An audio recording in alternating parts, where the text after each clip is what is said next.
And let me share my screen. Okay. So let me go full screen also, like this. Good. Can you see my slides? Yeah, we do. That's great. Okay. So good morning. Good afternoon for those who are in Europe, let's say, around Europe, and good evening for those who are connecting from East, from Asia. And welcome to this 15th webinar of the Technical Talks of CTSoc series. Just a brief introduction of what the technical talks and the technical activities areas of CTSoc is. Basically, roughly 4 years ago, the CTSoc launched the technical activities area, which is an area of IEEE societies, which is in charge of managing and connecting the various areas of a society, like publications, conferences, educational activities, and like that. And we launched this area by creating also 14, now 15 technical committees, which, as you can see, are roughly representing the broad areas of interest of IEEE Consumer Technology Society.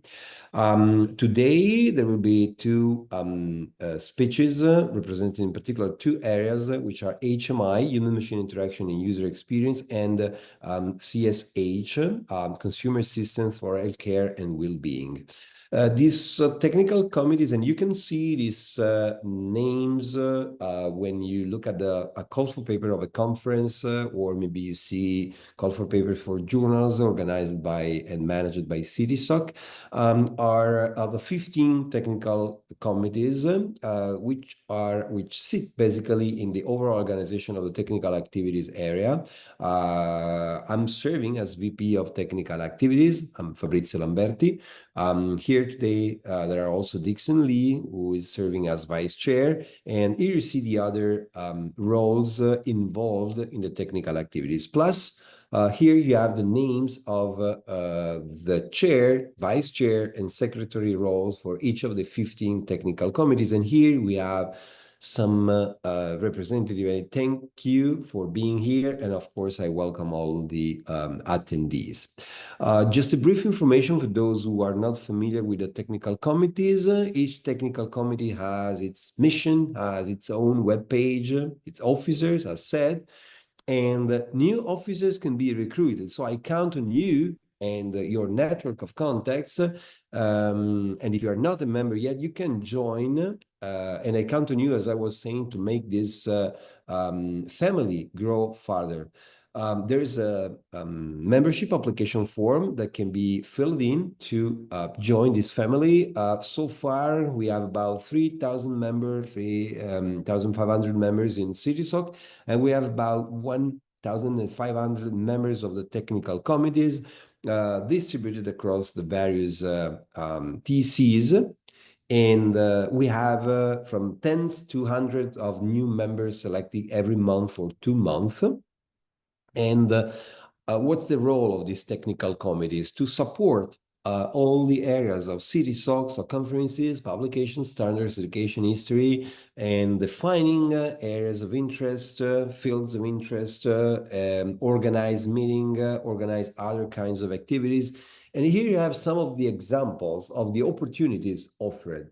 So being a member of the technical committees is both something rewarding, so you get rewarded for what you do, but at the same time, you are asked to volunteer helping, and some of these activities are, for instance, serving in the technical positions of conferences, and here are some of the conferences that are using this mechanism with periodic call for volunteering. Associate editor positions, there are new editors selected in this period, and the process also passes through the technical committees, organization of special sections, workshops, participation in activities which are related to CTSoc, like IEEE digital reality, IEEE digital privacy, collaborations with other societies, creation of special interest groups. We do have one on metaverse, participation as distinguished lecturer or participating as speaker in the technical talks. We recently launched also small funded student internship projects. We have 2 projects running. We are involved in the organization of standards. So I'm just briefly presenting you a couple of opportunities, one related to conferences. So for instance, these are the conferences that are currently accepting submissions, and these are technically conferences technically sponsored by CTSoc. One is ICCE, which this year will be held in Dubai. But there will be also an industrial event in Las Vegas during CES 2026. ICIR, which will take place in Boston, Massachusetts, in the United States in November. ICC Berlin, September, and ICC Asia,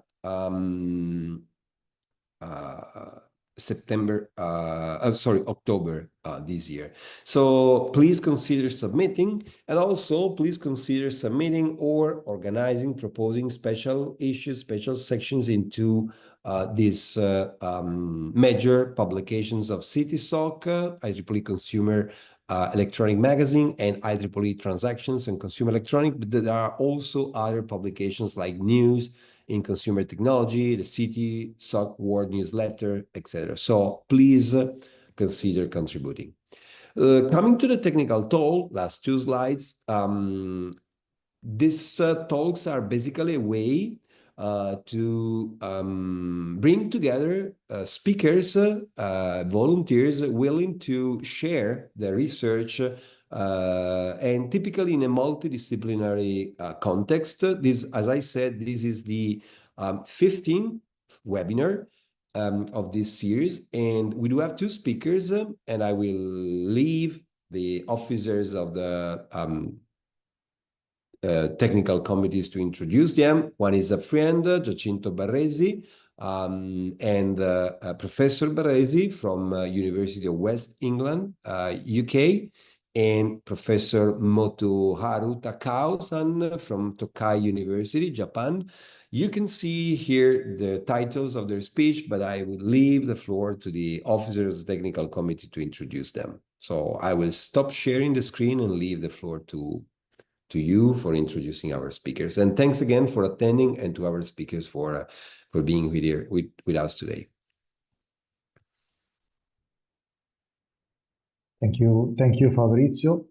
I think I can take the floor from you, since I'm probably the chair of one of the 2 technical committees involved in this technical talk. So we have 2 presentations, as you perfectly said right now. The first one is Professor Giacinto Barresi from the Human-Machine Interaction Technical Committee. And the second one is from Professor Motoharu Takao from the Consumer System of Healthcare and Wellbeing Technical Committee, which I represent in this situation. Well, the two talks are coming from 2 different technical committees, but have a lot of shared information and shared topics. You know, the 15 technical committees of the CTSoc are quite interrelated, interconnected to each other. So the more we used to know each other, the more we have opportunities to interact in between. So it's a great occasion right now, today, to know which are the activities running under the different technical committees, and to understand how such committees can interact and be, let's say, interesting for each other, for the other members of the other technical committees.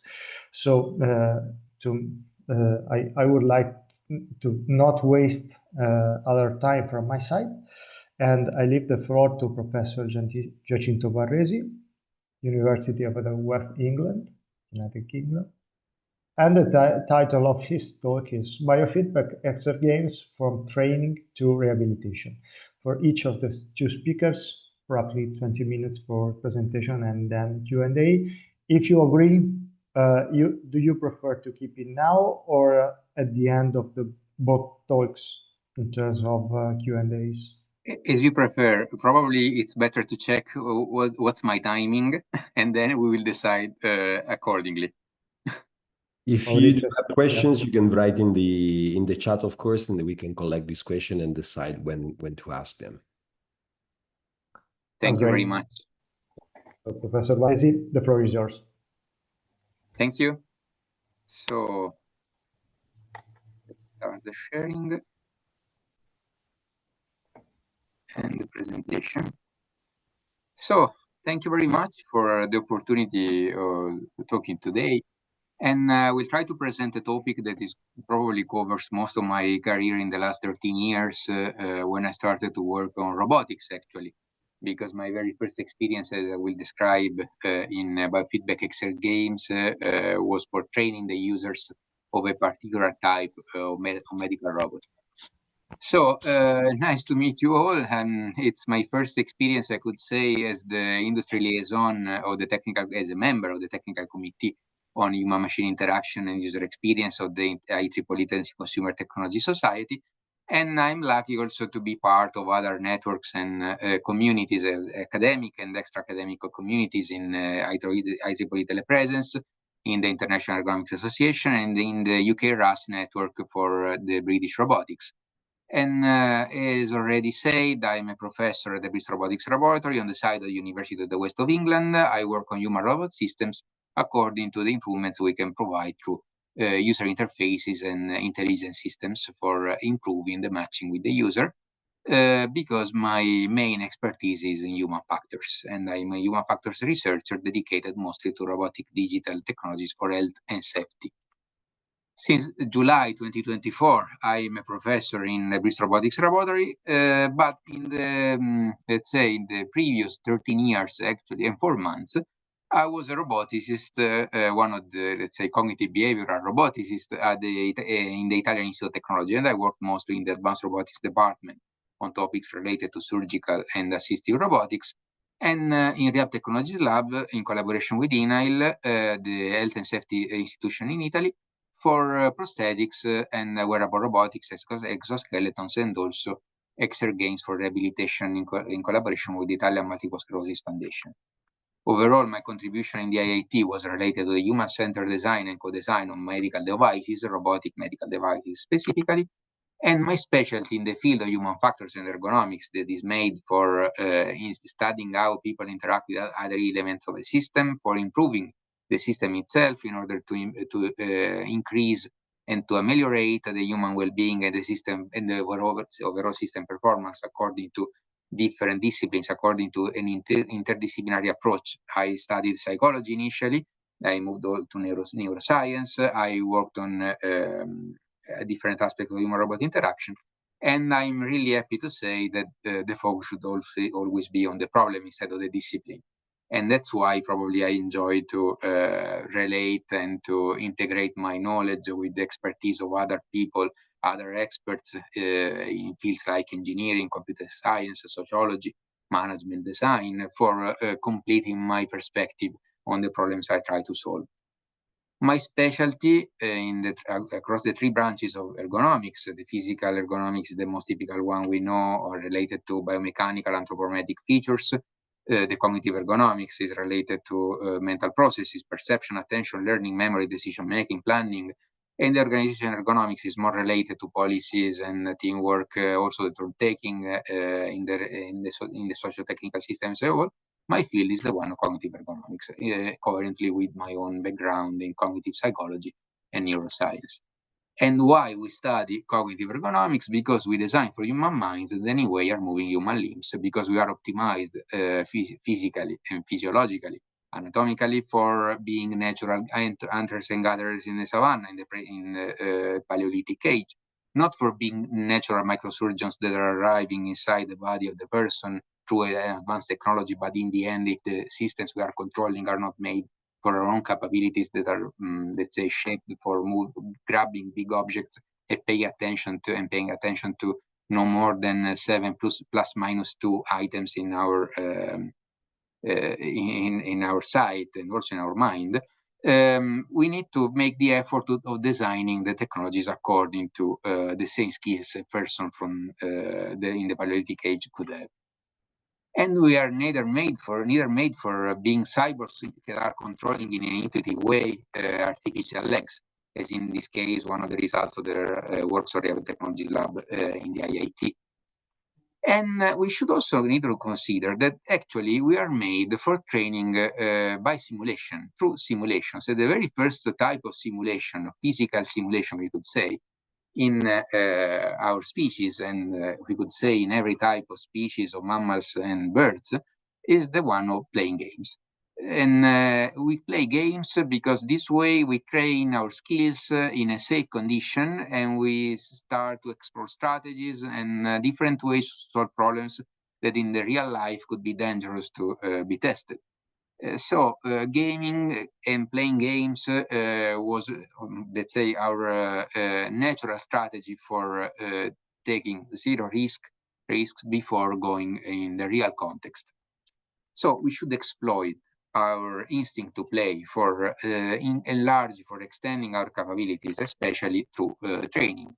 And why games are so engaging, intrinsically engaging and motivating for people, according to the self-determination theory of Ryan and Deci in 1985, before most of the games we know today, Ryan and Deci understood that, let's say, when something, not necessarily just a game, can satisfy our need for feeling competent, autonomous, and more than autonomous, I would say, in charge, to be the agent, to feel to be the ones deciding what's going to happen, and to feel a relationship with others. By the satisfaction of these needs, we can engage more with the activity that is providing us with them, with their satisfaction, and increasing also the motivation to perform repetitive activities. This is the key, the reason for which most of the games now are engaging and motivating. And in my career, let's say I started with my very first journal paper in 2006 related to games for elder people. And as you noticed, I continue to work on games and on game-related topics, like in one of the latest journal papers on mine on December 2024, this review on video games and sleep in adults. Why games anyway started to penetrate the medical context? We are talking about games for health, for well-being, through the training, through the exercise, through rehabilitation. After decades in which people say that games could be terrible for our mental health, during the pandemic, such a situation changed. Many people understood that there are opportunities in games. And even the Food and Drug Administration in the US decided that it was possible to prescribe as medical treatments some games, even for helping kids with attention deficit hyperactivity disorder, that originally was thought to be one of the, let's say, one of the consequences of the abuse of games that could reduce the capability of the kid to pay attention to the task.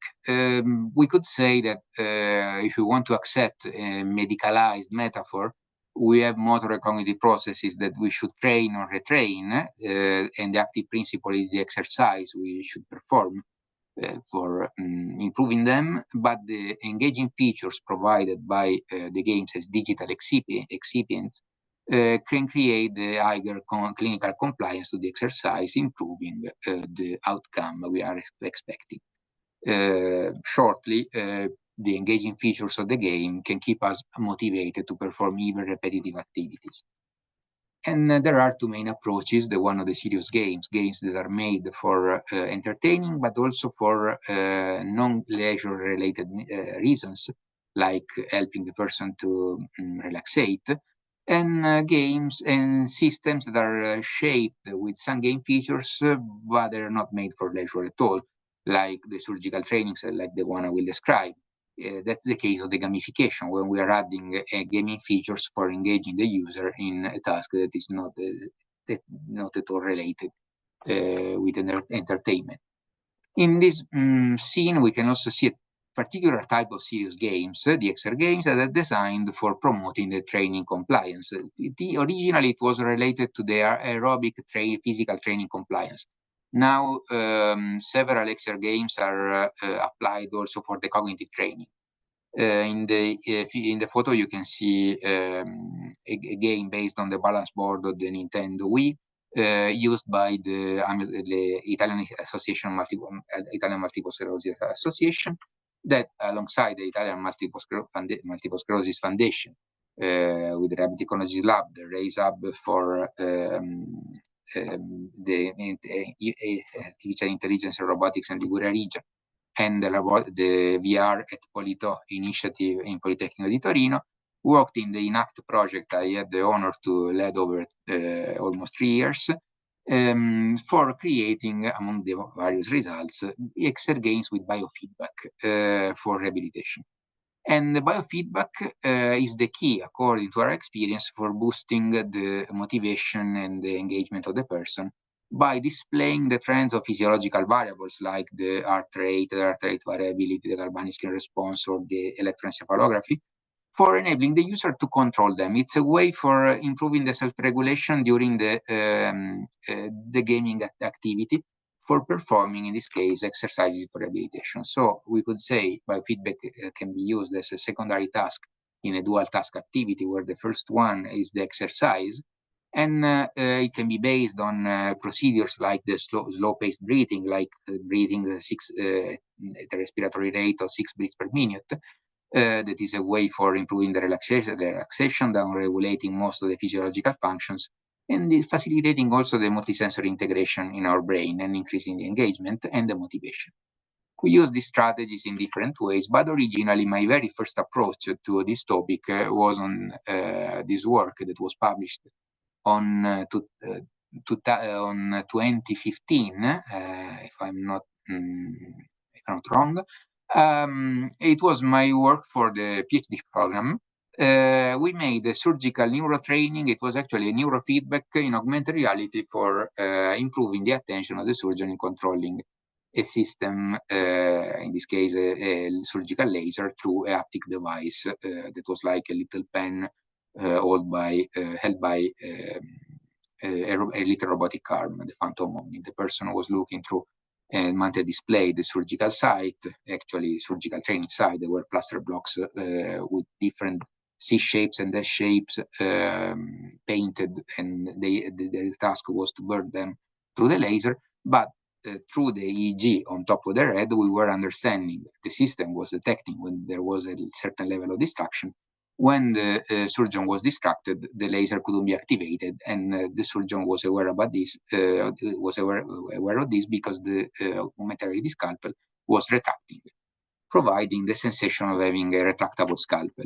It was this animation is showing when the threshold, let's say, was the 40% of the maximum focus experienced by the person, produced by the person during the calibration. Then the laser could be activated and the scalpel was extended. But if the level of focus of the person was falling down under the threshold, then the scalpel was retracting. And we compare this feedback with another one based on the transparency. The system, the augmented reality scalpel was disappearing when the person was distracted, because I wanted to check a particular idea. And actually, it was a successful insight, the one I had, because we demonstrated how just the people that were trained with a retractable scalpel during the test trials were faster than in the other two cases. In one case, the transparency feedback. In the other case, there was no training based on the neurofeedback. And when we started to understand the situation, it was when we checked the questionnaires, because we understood the transparency feedback was creating high level of stress, the worst performance in the end. And we asked the surgeons why, and they say that it wasn't plausible that an object in their hand could disappear. it could retract. And that's why we understood that it was possible to create a gamified reality-based neurofeedback, feedback based on neural signals, for training the user to have the best alignment with the machine, in this case, a surgical robot. So it was a training for surgeons. And it was also my very first approach to the field of neuroergonomics. Consider it like a development of cognitive ergonomics when we are using neuroscientific methods enabled by wearable devices, mostly that are bringing the methodologies of neuroscience outside the laboratory through eye tracking glasses, brain computer, low-cost brain-computer interfaces, or the smartwatches for checking different types of biosignals. During a subsequent project that was dedicated, TIPS-LA, on creating technologies for people with amyotrophic lateral sclerosis in the late stages of the disease when they're just able to move the eyes, we developed also other types of biofeedback. In this case, we were monitoring the level of galvanic skin response, the skin conductance, the electrical reaction of the person to something unexpected. But over time, it could be also considered as a signal related to the stress. And we developed this game requested by one of the patients that wanted to control the character in this playful scenario based on the Unity, one of the Unity tutorials, control to the eye tracker. The patient wanted to not only to escape from the enemies by moving the eyes, they also wanted to attack the enemies, but they didn't want to use a change of the role of the eye tracking from moving the character to pointing, to aiming at the enemies, because I also play video games. I don't like to have a break in the flow of the interaction. So I asked my colleagues to use the galvanic skin response in this way. Let's try to measure its variation over time for understanding how much the person was relaxating, and that was also becoming the instructions. So the instructions overall became move your eyes for escaping from the enemies, but meanwhile try to relaxate as much as you can for accumulating energy that will trample the surrounding enemies when it will reach the critical mass.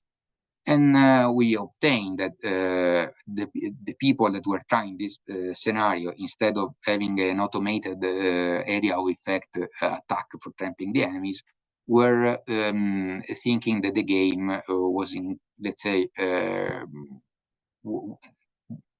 we considered that the engagement was higher because the perception, the estimation of the time was far lower in the biofeedback condition. And we also obtained accidentally an inclusive game because we increased the accessibility of the game to anyone able to move the gaze, actually. We discovered it and we applied it in one of the initiatives I led this topic, like the gameability, because we transferred exactly the expertise we gained during the project for instructing students in high school how to create games for people with motor disabilities. They replicated over 5 years, 6 years actually, this type of paradigm, and they expanded it through the instructions and information provided by us and by people in different research institutions, clinical institutions, and also companies, creating a certain type of empathy by exergame accessibility design, because they were discovering the difficulties of these people through the design activity, the user-centered design. And there were other, let's say, results in the TIPS-LA project, like when we discovered that by creating a calibration based on for the neural interface with the neurofeedback based on the Pong video game, in some cases, subject number 3 you can see there, the accuracy of classification was skyrocketing because the subject was totally engaged, while others were not interested at all because they were more interested, for instance, to visiting the Vatican museums to a telepresence robot. So it's always important to check what the people would like to do when we make a game or not, because not all people are available to play games. After this period, I moved to the Rehab Technologies Lab for working on prosthetics and exoskeletons. And I had the challenge to try to improve the sensation of the embodiment, the feeling that the person, the feeling the amputee could have for an external object, in this case, the prosthetic device, the prosthetic end, to have it as part of their bodies in order to improve their acceptance for the device and the engagement in using this technology for getting better and better in their control. And during the pandemic, I had the chance to create with my colleagues in the Lab Technologies Lab and with the Serra International and Politecnico di Milano for making a spatial augmented training based on devices that were available at home of everyone, like a screen for showing the digital version of the actual prosthetic device, and monitoring the respiratory rate for making a biofeedback based on this task. Try to breathe at 6 breaths per minute in the slow breathing condition versus the normal breathing that was 12 breaths per minute, in order to visualize the hand on the screen, and then in that case, collisions like the one of the hand with the ball you can see on that screen could produce also haptic feedback, because there was a phone, another device that was at home of anyone during the lockdown. This setup was exactly tailored on the needs of the restriction, based on the restriction due to the lockdown for the COVID-19. And what we discovered was that when the person was breathing at 6 breaths per minute, was producing a higher level of embodiment according to the questionnaires, and also a task that is based, that is called the proprioceptive drift estimation. The person was pointing by closing their eyes at the position of the hand, or the real hand, and when the requested breathing rate was 6 breaths per minute, they were pointing at the end of the screen, while the real hand was more on the right.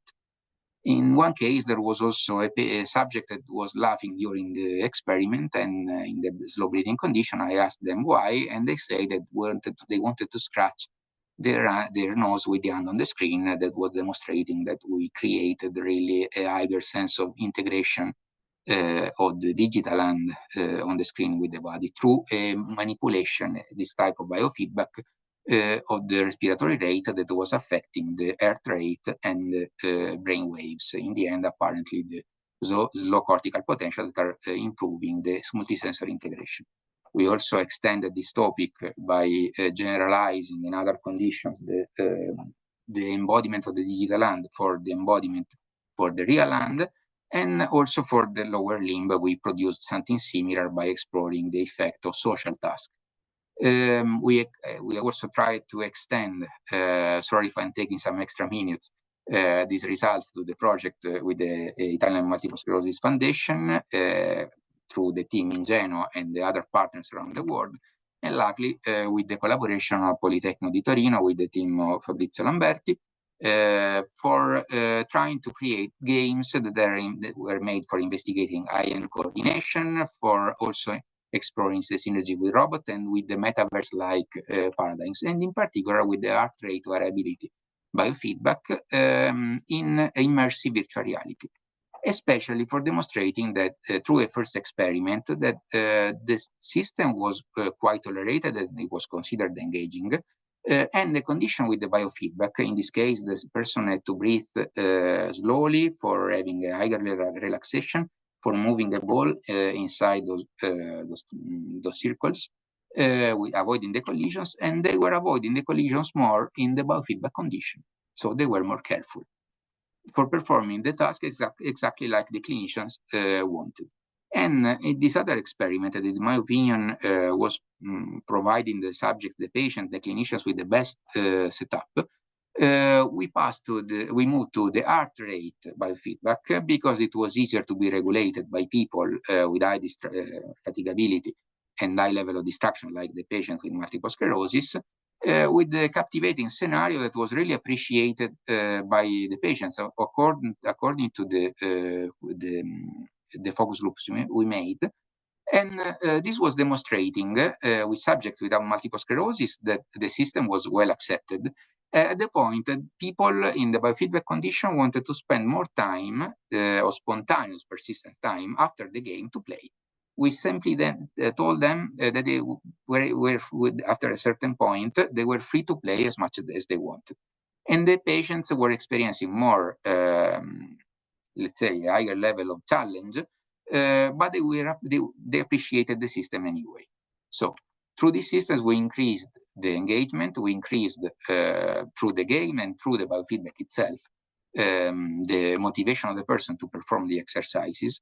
And the next steps will be probably based on making a more precise evaluation of these indices we are using, the physiological indices, exploring solutions based on meditation techniques like the ones of the mindfulness, and using consumer devices like the ones we considered during the studies I presented here. And thank you very much. Sorry for the 4 minutes I stole. Thank you, Professor Baresi. Thank you very much for your presentation. Any question from the audience?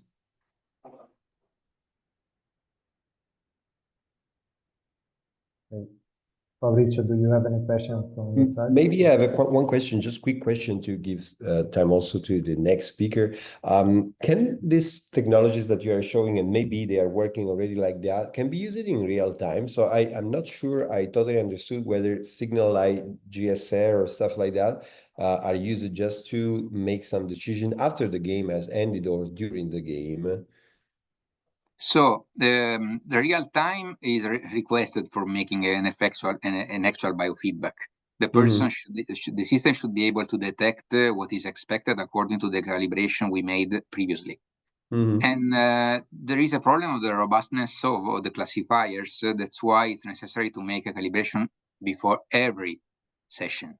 And this is more critical when we work on neurofeedback, because the EEG signals could be quite sensitive for several types of artifacts. It depends also on the type of sensors. Calibration, couple of minutes, can be done for sure, should be done always. Any type of change that is occurring is always live anyway, because after we define the algorithm for evaluating the data, that will work in real time. Okay. Thank you very much. Thanks again for your speech. Very nice. Sorry for the timing. I expected, but for just 4 minutes, just I'm not bad, not sad for that. not totally. Thank you. It was really very interesting presentation, in between also in terms of the topic of consumer system in healthcare well-being, which is the topic of the second presentation. So very interesting, and thank you really much for your speech.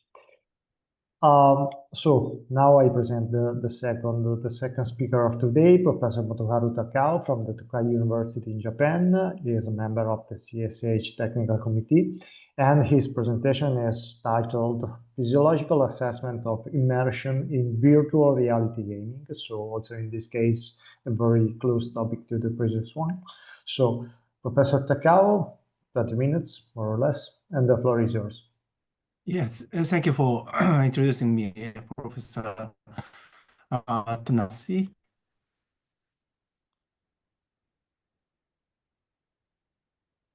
This study was done 4 or 5 years ago, and then title is a physiological assessment of immersion in virtual reality gaming. As you know,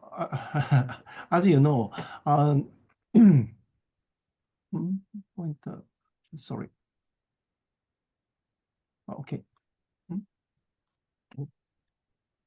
Pointer doesn't work well. No. Okay. As you know, immersive experience is a very important, crucial factor to make a good games and virtual reality software.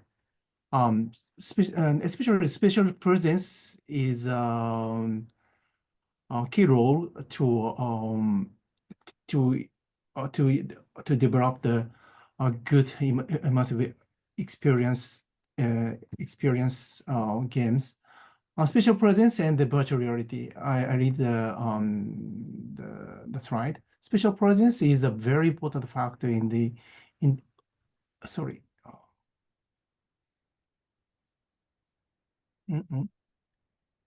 introduction of immersive experience in a virtual reality environment. Special presence is a special feeling of being there. This feeling causes the players to believe that they are personally and physically present in the displayed environment. It means the users feel he immersed in the games, and he feels like a role in the games. If the if the software induces excellent must be experiences. In order to develop a good VR software for entertainment, we must evaluate the participant's sense of spatial presence. In TV game, the first-person perspective enhances spatial presence more effectively than that the third-person perspective. And many of the participants, so many of delegates knows a first-person perspective means the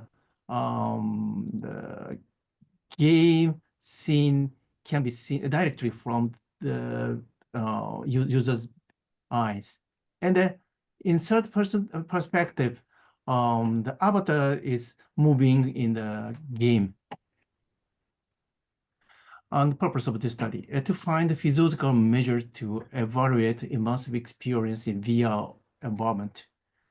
And most of experiments are done, but done with simple questionnaires.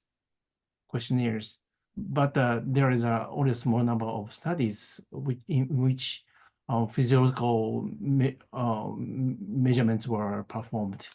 And then we employed the iBlink as a physical measure for immersive experience.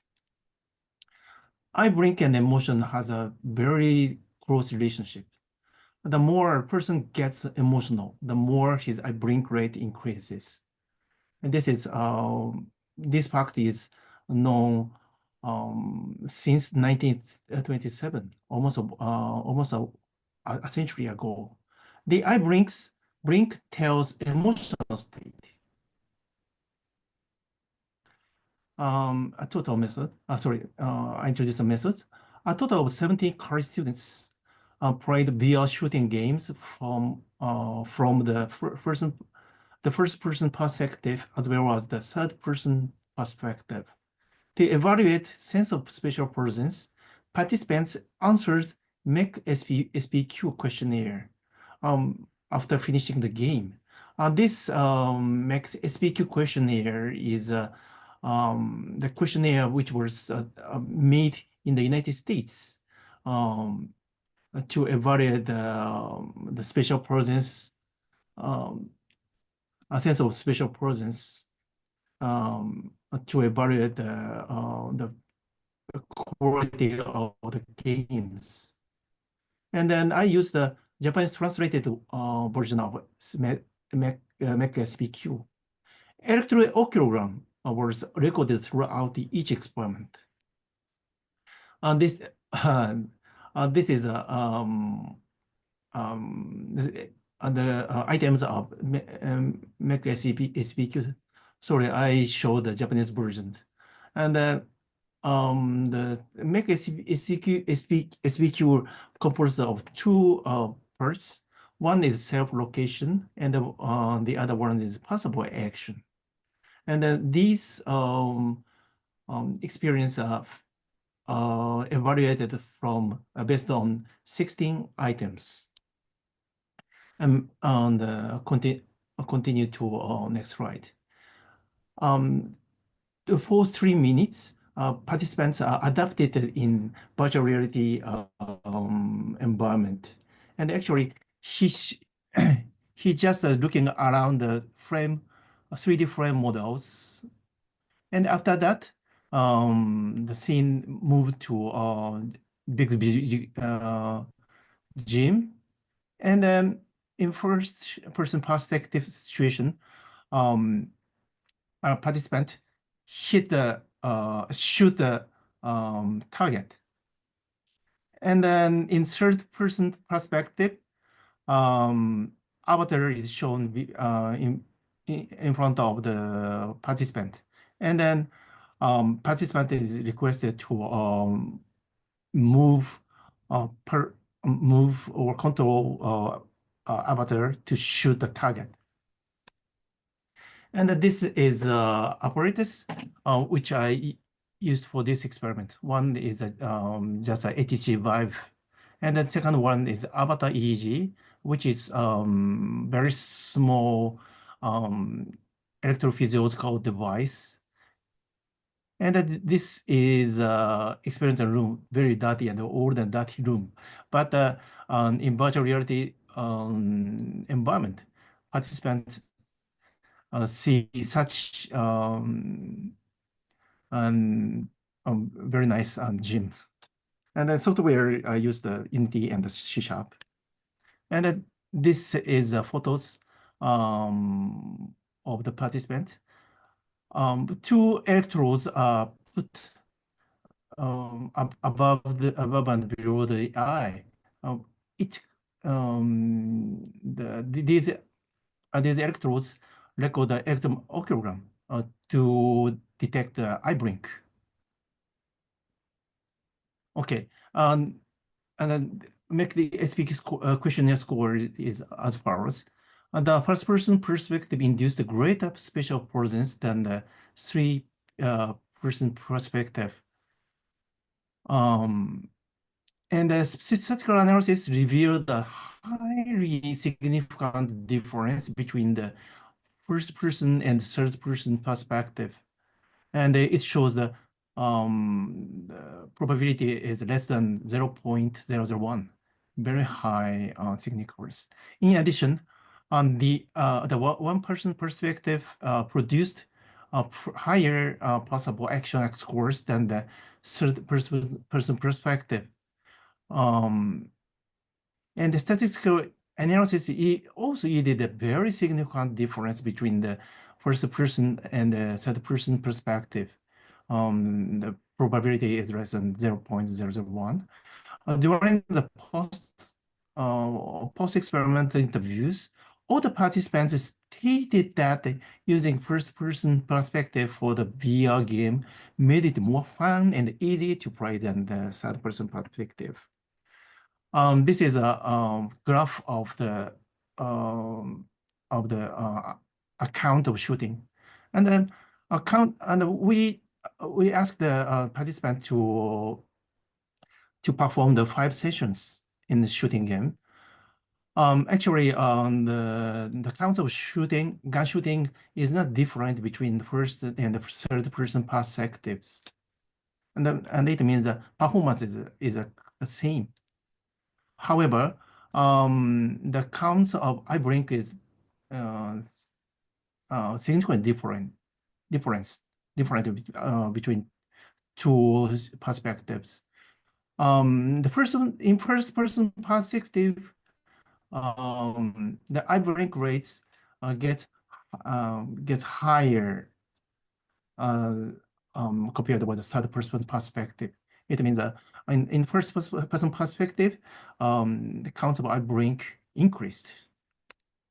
Conclusion: we found that the first person perspective was more effective in raising the sense of spatial presence that induces immersive experience compared to the third person perspective in the VR game. Eye blink rate was significantly higher in the first person perspective compared with the third person perspective. These results indicate that the eye blink rate is increased by the sense of spatial presence and can be a good measure of subjective immersive experience in a VR environment. Thank you so much. Thank you for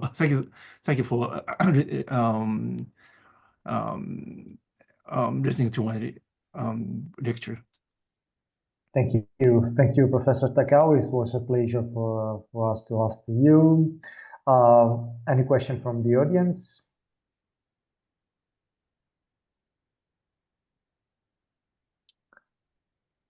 No. So just a consideration from my side rather than a question, but you know, also derived from the previous presentation by Professor Barresi. In my opinion, in such a study that you similar to what you presented right now, there is an added value in let's say, integration between different biomedical signals. So you have analyzed the eye blink signal, but it's also, of course, important to understand which is the engagement, the emotional engagement, also the signals that Professor Baresi mentioned before, like, for example, the heart rate variability derived from the ECG signal, or the galvanic skin response, or other signals. And also to have in mind is that also the eye blink rate that you correctly mentioned should be kept, in my opinion, always more, let's say, always less intrusive, because, you know, in the actual version that you have shown in this presentation, there is the need for the volunteer to wear such facilities, such sticks on the face to capture the EOG signal. Whereas, for example, the possibility to take advantage of indirect and non-contact signal, for example, that derived from a webcam or something similar, is way more, say, interesting, less intrusive for the people which is in charge of gaming, of the gaming process. So these are a couple of considerations to think about the future development of your research. I don't know if you want to say something about this.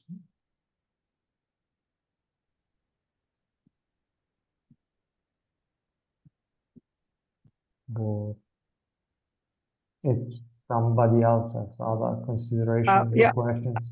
Yeah, sorry. I did have a question. I'm sorry, I can't figure out how to, I'm on my phone, I can't figure out how to raise my hand. I just have found when I've been testing the utility of serious games that questionnaires are really problematic as a form of collecting user feedback. And I've really been leaning more on in-game assessments where you're capturing aspects of the player behavior, whether overtly or not overtly, and then using those to really gauge player engagement and also any knowledge gain or other things that you're interested in assessing. And I'm just wondering if either of the two speakers have really worked on doing that. Thanks.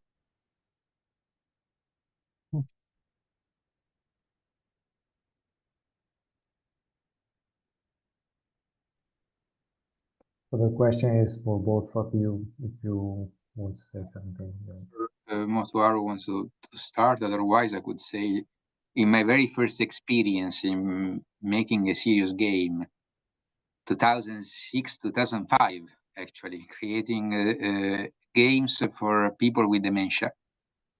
In early stages, at the onset of the dementia, when there was a difficulty in understanding it was a mild cognitive impairment or an actual Alzheimer or vascular dementia, I remember that several patients were complaining when I just told them that they were going to play a game, because they said they were still aware there was something, that there was an illness that was progressing, and they felt like we were not taking them seriously by proposing a video game. I'm ill. I don't want to play a game. I want to make a treatment, to follow a clinical procedure. And on the other hand, some friends of mine in the US told me that their situation was the opposite. They didn't want to know the patients to play, to make a clinical procedure. They wanted to play a game. So we made the effort of using the label of serious game or extra game or game at all in general, according to the audience we had. Anyway, let's say that if we co-design the serious game, as we did during the ENACT project, we are sure that there could be a positive effect on the patients. Any other type of serious game that is probably just a commercial video game, for instance. If it's not designed specifically for the clinical expectations, probably he will fail. This is my experience. Thank you. Thank you. Thank you for your feedback. And also, if I can add a little bit, really, 2 words about this, and I have had the same experience as Professor Barresi in Italy, the first one. So the fact that also in this case on MCI patients, and the reaction was the same. Actually, until we proposed them, for example, cognitive training or physical training, but with the therapist in person, then they were fine.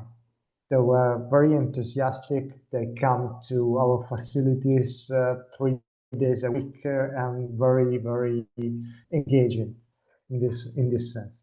Once we have proposed them with a serious game or a similar activity, then the paradigm has failed due to the same reasons Professor Barresi has mentioned.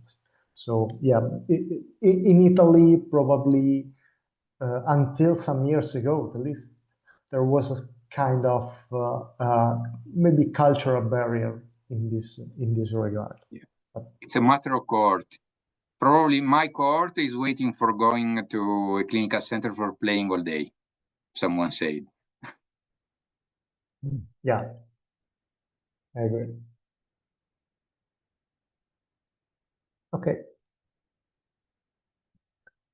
Okay, so I think we are almost running out of time. So if you want, I can quickly close Alessandro and everyone. So I think this has been, as usual, an example of how this multidisciplinary research can be relevant for CTSoc and for us all as researchers. So I'm working very well exactly in these domains. I find this speech is really intriguing and interesting, and I hope that I'm sure we will attract other inspiring speakers also for next talk. I welcome you and I invite you to propose yourself as a speaker for one of next events. I've seen a good participation today, so thanks again to our speakers, Professor Barresi and Professor Takao, our officers, Alessandro for chairing, and Dixon, everyone here today. It has been a pleasure. See you in about 1 month, typically. Thank you again. And I will publish, of course, the recording as usual on our website for those who weren't able to join today. Thank you. Thank you. Bye-bye. Thank you very much. Bye.